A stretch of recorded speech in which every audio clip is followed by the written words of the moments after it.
Welcome back to the channel, guys. Today you seen the title, going to be Pokemon.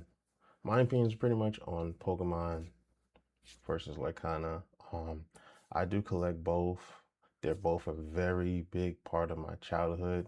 It's just, in my opinion, I think that Lorcana is really, for one, is definitely undervalued for what you're getting and what they're giving us compared to what you're getting from Pokemon. We all know that Pokemon probably for the last 2 years has been going through a crazy, scalper hype cycle. Everything is going to prices that we never seen. We never seen booster boxes coming out, and then within the same year going to $600 like Destined Rivals and stuff like that. Um, and it's kind of spilled over into Lorcana. People have seen the value in Lorcana in year three. Um, and then kind of just getting better and better. And I just wanted to get my opinion because I've seen a lot of videos. I've seen a couple of videos of people talking about comparing Pokemon to Lorcana, and it's not really, it's not even really a comparison. I'm gonna be honest. When you take a step back and you look at what Lorcana has, what type of access they have compared to Pokemon, and actually what they're actually producing, it's really no competition. Um, I collected heavy in Pokemon. I've probably been collecting Pokemon heavy for the last 10 years. And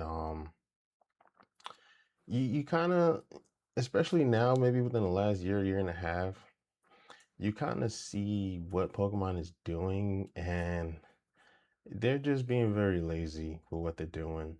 The sets are coming out, they suck. I'm not even gonna lie. We got this Pitch Black set that's coming out. At the same time, we got the new set Attack on the Vine. Um, and I think I think that set's gonna flop too. That set sucks too. We had Chaos Rising. I actually like Chaos Rising with the Greninja, but they're not making deep sets. They're making small, tiny sets. I pulled the Greninja the first day on release, and once you pull the Greninja in that set, it's kind of like, why would I keep opening a bunch of product to get like a $40 enchanted? I mean, a $40 SIR. I might as well just buy it. If I wanted to like master set it or something like that. But yeah, I'm just, I just want to sit here and bring people through what's going on with this comparison. Like, this is the first chapter. This is the very first set that they released. Um, these are all the enchanteds, and I think one thing that Lorcana is doing way better is that every set is a deep set. It's not just one or two chases. It's a mixture. They don't just say, okay, this is a Lion King set and just have Lion King. They make sets to appease multiple people at one time. And I've always loved that about Lorcana because me personally, if I had to pick something from Disney that I love Lion King the most. So like the Simba card, this would be number one for me.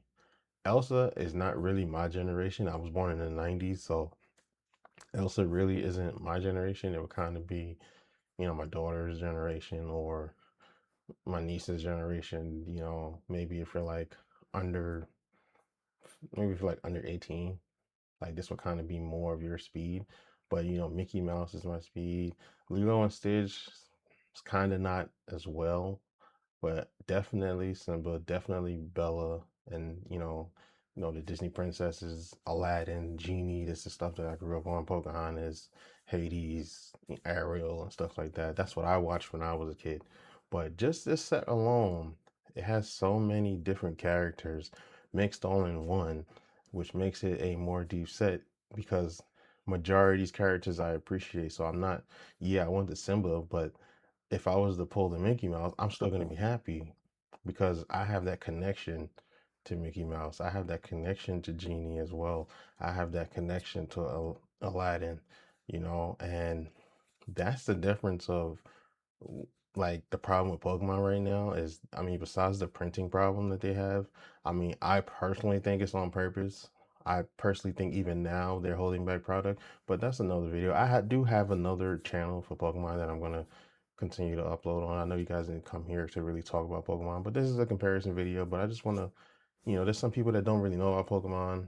You know, I know about both, and that's what the difference is.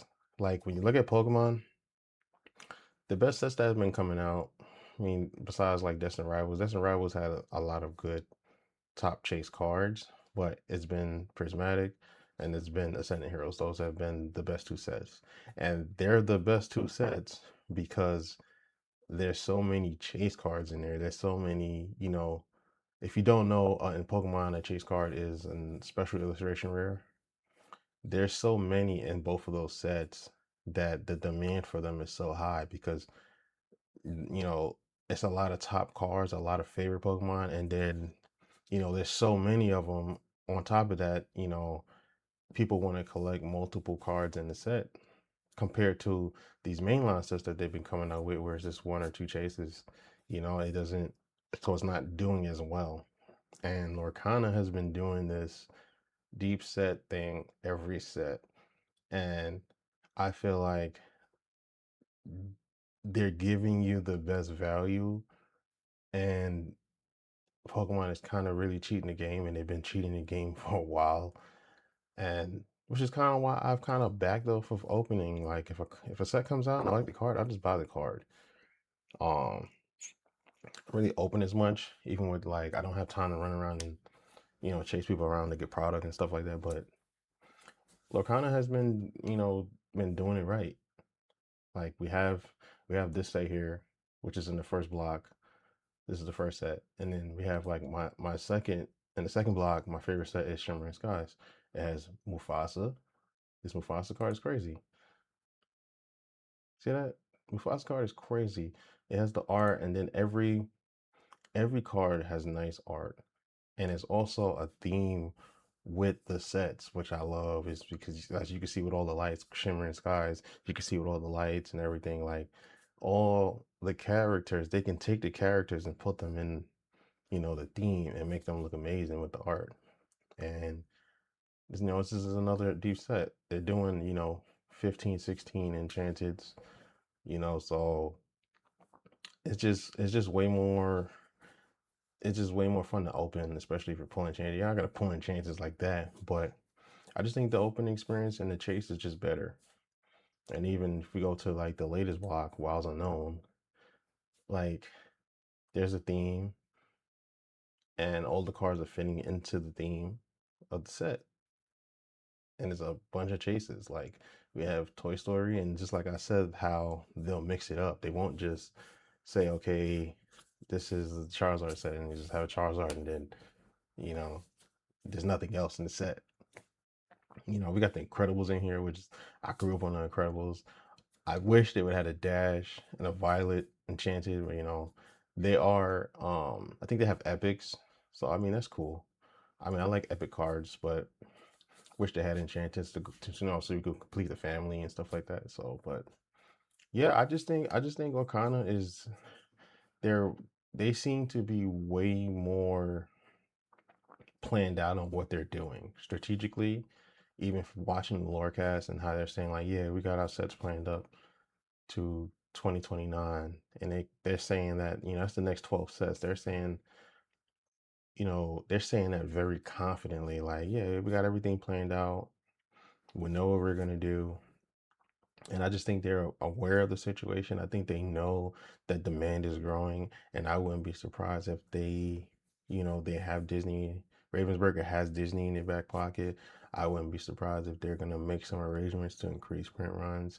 I feel like this last block that they came out with, they made the opening experience better because before, we had epics.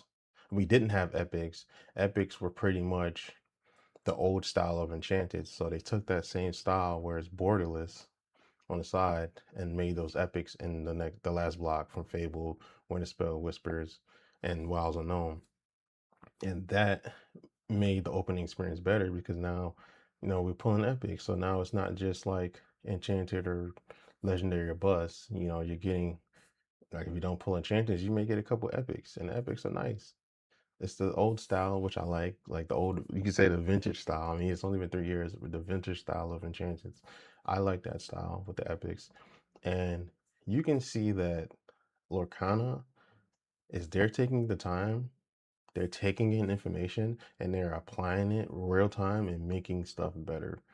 To whereas Pokemon, I think they're just microwaving product and just saying, hey, yo, throw a Charizard in there. And the reason why I say that is because the 30th year anniversary, right? This is the biggest problem to me. It's like one of the biggest turnoffs right now that I'm really like whatever about with Pokemon. I mean, the 30th anniversary, people are gonna overhype it. They're gonna, they're gonna go crazy for it. But this pushes me more to being checked out with Pokemon right now. And I'm not really buying as much as I was because it's like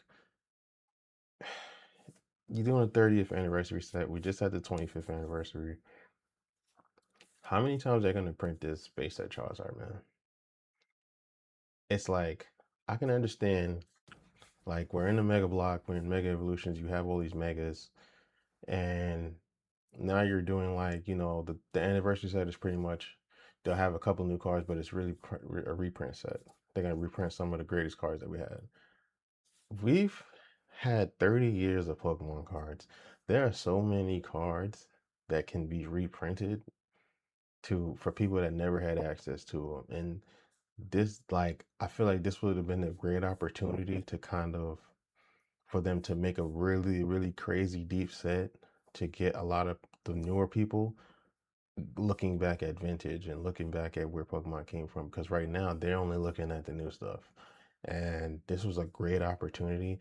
And I guess you can say that with the basic Charizard, but they just reprinted it 5 years ago. So you can go open celebrations or you can go buy it on the open market. You don't need to do it again. And this is just to me, it's kind of like it's just the same thing. And I like Lorcana. It's just something. Every set is just something new. So in my opinion, I just think that Lorcana. I have no complaints about what they're doing. I'm here, and I'm gonna keep um, buying singles that I want, buying booster boxes. I feel like even the booster boxes and how the art on the booster box and stuff like that is nice. I just think they're making a great product, and I really think that Pokemon's in trouble. I think this is Dorkana is pretty much the only I want to say the only TCG that can really go head to head with them because the access that Ravenberg has with Disney, they have so they have so many IPs that they can dip into that it's just gonna be bad for Pokemon. Even though Pokemon has, it's like 1,000 different Pokemon, but certain Pokemon resonate with certain generations and like the new stuff that they're releasing, the new Pokemon, it's gonna take time for that for them to resonate with the younger generation because the younger generation isn't gonna really be in a position to even afford Pokemon because with the whole scalping and stuff like that. So they're not even really gonna be able to get access to the cards and build that relationship with those new Pokemon and stuff like that. The older generation like me, like I'm 151, it's just Lorcana is just they're just in a better position. And I think at the end of the day, there really isn't no competition at this point. I think Lorcana is going to keep expanding, going to keep growing. I mean, from the Lordcast, they're already showing that they're well informed on what they need to do and what they're going to do, but they're not afraid to tweak it along the way. And I just think that a lot of people are coming to light and saying, hey, you know what? I keep buying Pokemon, but they love it, but at the same time, it's like, what is the value I'm getting? You know, and at these prices, it's like, why would I keep buying in? And long term, I think within the next couple of years, I could see Lorcana going to outperform it. If you're like an investor guy, like if you want to buy a product, it's going to outperform it for sure. Um, so my opinion, Lorcana is up right now. And that's where I'm focused on right now. I'm still gonna be doing Pokemon content on my other channel, but um yeah, I'm gonna continue collecting Lorcana. I'm probably gonna do a video of my collection. I have a lot of stuff pretty much at PSA right now getting graded. It's been there about 2, 3 months. So I mean I don't know when. I sent it before the shutdown, so I sent it like regular. So maybe I maybe even get my stuff back 2027, but it is what it is. But that's my opinion, man. I think Lorcana is fantastic. I love what they're doing, and I just want them to keep doing them. They are completely different than any other TCG on the market right now, and um, I just think they need to just stay on their path, keep making great product, and things will be great. But I'll catch you guys in the next video.